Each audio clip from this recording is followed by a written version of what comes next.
विद्यार्थियों, स्वागत है आपका गायत्री कॉलेज सांचौर द्वारा संचालित ऑनलाइन क्लासेज में।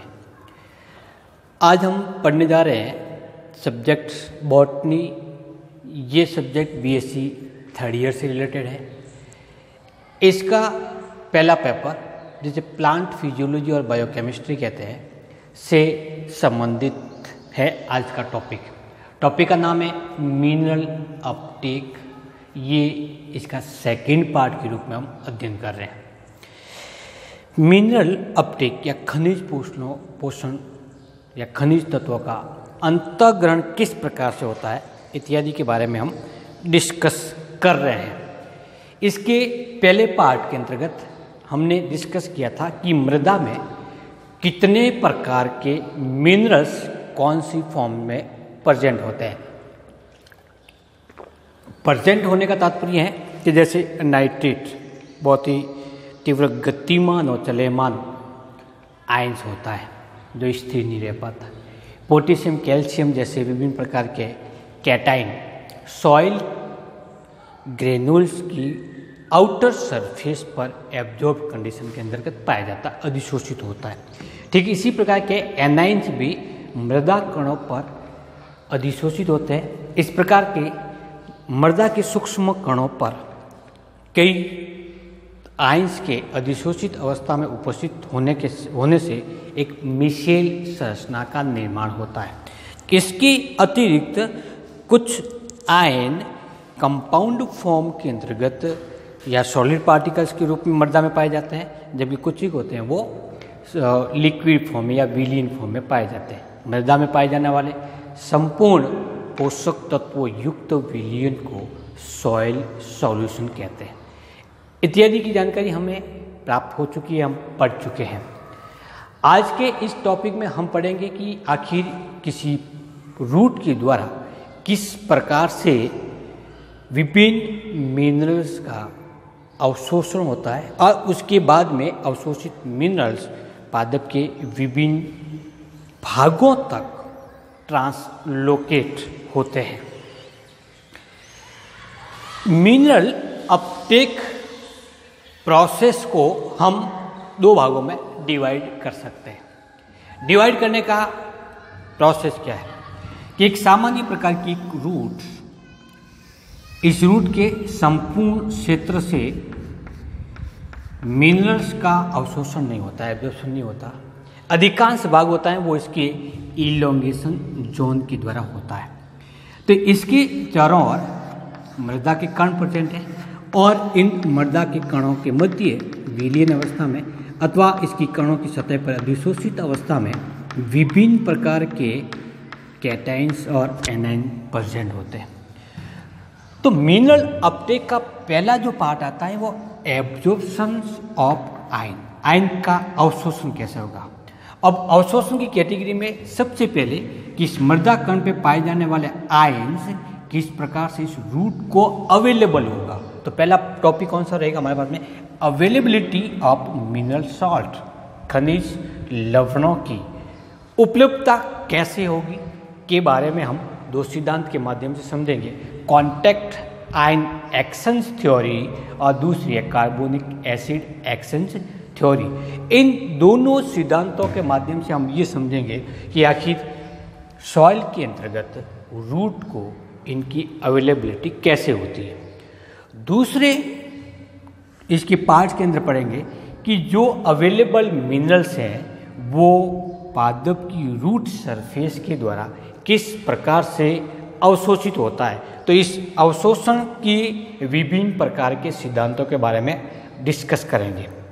एक रूट के द्वारा यदि इस भाग तक कोई मिनरल अवशोषित हो गया है तो अवशोषित होने के बाद अब वो किस प्रकार से पादप के विभिन्न भागों तक स्थानांतरित होता है, तो हम मिनरल अपटेक के second part translocation of ions के बारे में डिस्कस करेंगे। तो प्रारंभ करते हैं इसके पहले भाग एब्जॉर्प्शन ऑफ आयंस में। मूल को मृदा में पोषक तत्व कैसे अवेलेबल होते हैं। पहला टॉपिक है इसमें अवेलेबिलिटी ऑफ मिनरल्स, किस प्रकार से इसको अवेलेबल होंगे। अवेलेबल के लिए इसकी दो थ्योरी है। इसमें से पहली थ्योरी है कॉन्टैक्ट आयन एक्सचेंज थ्योरी। पहले हम इस टॉपिक को समझ लेते हैं। ये जो मृदा कण है, इस मृदा कण पर या तो पॉजिटिव आयन या नेगेटिव आयन दोनों भी हो सकते हैं, पॉजिटिव भी हो सकते हैं, नेगेटिव भी हो सकते हैं, या फिर पॉजिटिव भी होते हैं। ऐसा क्यों होता है? मृदा का कण मूल रूप से नेगेटिव कण होता है। इसके कारण इसकी सतह को न्यूट्रल करने के लिए अधिकांशतः पॉजिटिव आयन, जिसमें कैल्शियम धन आयन और मैग्नीशियम धन आयन जैसे विभिन्न प्रकार के आयन्स प्रेजेंट होते हैं, जिसके फलस्वरूप ये पूर्ण रूप से कैसा बन जाता है? न्यूट्रल हो जाता है। इस न्यूट्रल ग्रेन्यूल्स के पर उपस्थित कैल्शियम धन आयन और मैग्नीशियम धन आयन अधिशोषित है, ये रूट को अवेलेबल नहीं हो सकता। तो होगा कैसे? मृदा में पाया जाने वाला जल लगातार अपघटित होते हुए या आयनित होते हुए हाइड्रोक्सिल आयन और प्रोटॉन का निर्माण करता है। प्रोटॉन और हाइड्रोक्सिल आयन तथा मृदा कण पर अधिशोषित आयन लगातार दोलयमान रहते हैं, हिलते डुलते रहते हैं, और जैसे ही इसका संपर्क इससे हो जाता है तो ये प्रोटॉन तुरंत प्रभाव से अधिशोषित आयन को ट्रांसफर कर देता है, क्योंकि इन दोनों का समान आवेश होने के कारण इसमें प्रतिकर्षण होता है, रिपल्सन होना प्रारंभ हो जाता है, और रिपल्सन इतना प्रबल होता है कि दुर्बल बंध द्वारा अधिशोषित ये आयन इस मृदा की सतह को, मृदा कण की सतह को छोड़ देता है। छोड़ने के फलस्वरूप ये मृदा में पॉजिटिव आयन मुक्त हो जाता है, जिसको आसानी से रूट के इलोंगेशन क्षेत्र के द्वारा इसको अवशोषित कर लिया जाता है, या हम ये कह सकते हैं कि ये रूट की एपिडर्मिस कोशिका के द्वारा अवशोषित हो जाता है। सेकंड नंबर, यदि इस मृदा का कण मूल रूप से पॉजिटिव प्रकार का है तो उसके चारों ओर नेगेटिव आयन्स पाए जाते हैं। कौन से पाए जाएंगे? नेगेटिव। और नेगेटिव आयन भी पॉजिटिव आयन की तरह दोलयमान होते हैं, और वो किससे प्रतिकर्षित हो जाते हैं? वो हो जाएंगे हाइड्रोक्सिल से। फलस्वरूप मृदा के अंतर्गत नेगेटिव आयन मुक्त हो जाते हैं, वो पुनः इस रूट के द्वारा अवशोषित हो जाते हैं। तो पहली जो थ्योरी है उस थ्योरी में संपर्क आयन विनिमय विधि, जिसके अंतर्गत इसके पास में पाए जाने वाले समान आवेश प्रतिकर्षण के कारण पृथक हो जाता है और रूट को अवेलेबल हो जाता है। दूसरी जो थ्योरी काम करती है अवेलेबिलिटी के लिए, उसको कहते हैं कार्बोनिक एसिड एक्सचेंज थ्योरी। कौन सी हुई? कार्बोनिक। H3CO3 कार्बनिक अम्ल होता है। इस कार्बनिक अम्ल के अपघटन के फलस्वरूप प्रोटॉन प्राप्त होते दो और कार्बोनेट आयन होता है। प्रोटॉन पॉजिटिव आयन है और कार्बोनेट नेगेटिव आयन है। पहली कंडीशन में जब ये अपघटित होता है तो H धनायन बनाता है और प्लस बाई कार्बोनेट का निर्माण करता है, और फिर वो अपघटित होता है तब जाकर के दो प्रोटॉन बनते हैं और कार्बोनेट बनते हैं। तो बाई कार्बोनेट मृदा के अंदर और प्रोटॉन मृदा के अंतर्गत पाए जाते हैं, जो पॉजिटिव आयन को और नेगेटिव आयन को एक्सचेंज करने में प्रयुक्त होते हैं। यहाँ पर कॉन्टैक्ट आयन एक्सचेंज थ्योरी की तरह जल से निकलने वाले नेगेटिव आयन काम नहीं आते हैं, बल्कि कौन सा होगा? कार्बोनिक अम्ल के अपघटन से निर्मित होने वाला पॉजिटिव आयन। इस रूट की स्ट्रक्चर को जब हम देखें तो इस रूट में सबसे बाह्य सतह पर पाई जाने वाली ये होती है वो कोशिका भित्ति होती है। इस कोशिका भित्ति के आंतरिक भाग में थोड़ी सी जगह पाई जाती है, उसके बाद में इसमें प्लाज्मा मेम्ब्रेन होती है। इन पॉजिटिव और नेगेटिव आयन के द्वारा एक्सचेंज किए गए आयन्स, जैसे फॉर एग्जांपल पोटेशियम आयन है, सोडियम आयन है, ये आयन सीधे मृदा विलयन के द्वारा इस रूट की सतह पर अधिशोषित हो जाते हैं। कहाँ पर ट्रांसफर हो गए? कोशिका भित्ति पर। इसके बाद में ये इसके आंतरिक भाग की ओर गमन करना प्रारंभ कर देता है, लेकिन इसकी गति होती है वो कम हो जाती है, क्योंकि इसमें कोशिका भित्ति होती है वो पूर्ण रूप से अपारगम्य होती है। इस सरफेस को, कौन से सरफेस को? कोशिका भित्ति और कोशिका झिल्ली और कोशिका भित्ति के मध्य पाए जाने वाले अवकाश को आउटर स्पेस अथवा बाह्य द्वीप स्थान कहते हैं। अब बाह्य द्वीप स्थान किससे संबंधित होगा कि इस कोशिका भित्ति से एक्सचेंज होने वाले आयन्स और इसके बाह्य सतह पर उपस्थित विलयन की सांद्रता का जो अनुपात होगा वो आउटर स्पेस कहलाएगा।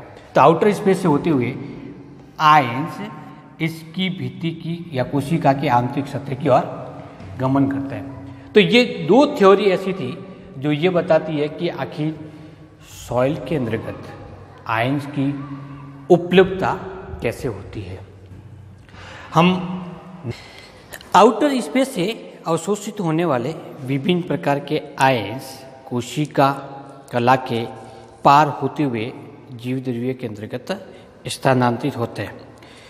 रूट सरफेस पर जब एक्सचेंज मेथड के द्वारा अधिक मात्रा में आयन संग्रहित हो जाते हैं, तो फॉर एग्जांपल ये रूट है, इस रूट की बाह्य सतह पर बहुत अधिक मात्रा में आयन्स एक्सचेंज मेथड के द्वारा अधिशोषित होते हैं। ये होंगे कैसे कि इस मृदा कण पे पाया जाने वाला प्रोटॉन इसके द्वारा ट्रांसफर होकर के इस रूट सरफेस पे आ जाता है, या फिर इस रूट के द्वारा निकाली गई कार्बन डाइऑक्साइड जल के साथ में क्रिया करके किसका निर्माण करती है? कार्बनिक अम्ल का निर्माण करती है, और वही कार्बनिक अम्ल अपघटित होकर के प्रोटॉन प्लस बाइकार्बोनेट बनाता है। इस रूट पर, रूट की बाह्य सतह पर जब आयन्स की सांद्रता बहुत अधिक हो जाती है, उस स्थिति में इस कोशिका भित्ति या रूट की कोशिका भित्ति के द्वारा उन सभी आयनों का अवशोषण होता है। आयनों का अवशोषण के लिए दो प्रकार की थ्योरी सामान्य रूप से प्रचलित है। एक वह थ्योरी जिसमें सामान्य विसरण क्रिया के द्वारा आयन इस रूट की कोशिका भित्ति से होते हुए आंतरिक भाग में या आउटर स्पेस से इनर स्पेस के अंतर्गत प्रवेशित करते हैं। इस क्रिया में किसी भी प्रकार की एनर्जी का उपयोग नहीं होता, उसको पैसिव एब्जॉर्प्शन कहते हैं। पैसिव या हम नाम देंगे इसको निष्क्रिय अवशोषण, जिसमें किसी भी प्रकार की कोई एनर्जी प्रयुक्त नहीं होती। और सेकेंड नंबर कि जब इन आयन्स को अवशोषित करने के लिए एनर्जी की आवश्यकता होती है तब इसको एक्टिव एब्जॉर्प्शन कहते हैं। अर्थात मिनरल का अवशोषण करने के लिए हमें दो प्रकार की प्रक्रिया को समझना पड़ेगा। एक तो है निष्क्रिय अवशोषण और दूसरी है सक्रिय अवशोषण। इसी अवशोषण क्रियाओं के द्वारा, जिसमें विभिन्न वैज्ञानिकों के द्वारा अपने मतानुसार अलग अलग सिद्धांत प्रतिपादित किए गए, तो हम क्या डिस्कस करेंगे कि कौन से वैज्ञानिक ने कौन सा सिद्धांत दिया है। जैसे डोनन साम्यावस्था होती है, वाहक परिकल्पना होती है इत्यादि, या लुडेगत परिकल्पना है, और वो परिकल्पना क्या कहती है कि मिनरल्स का अवशोषण कैसे होता है। इसके बारे में हम विस्तार से मिनरल अपटेक के पार्ट 3 में डिस्कस करेंगे। Thank you.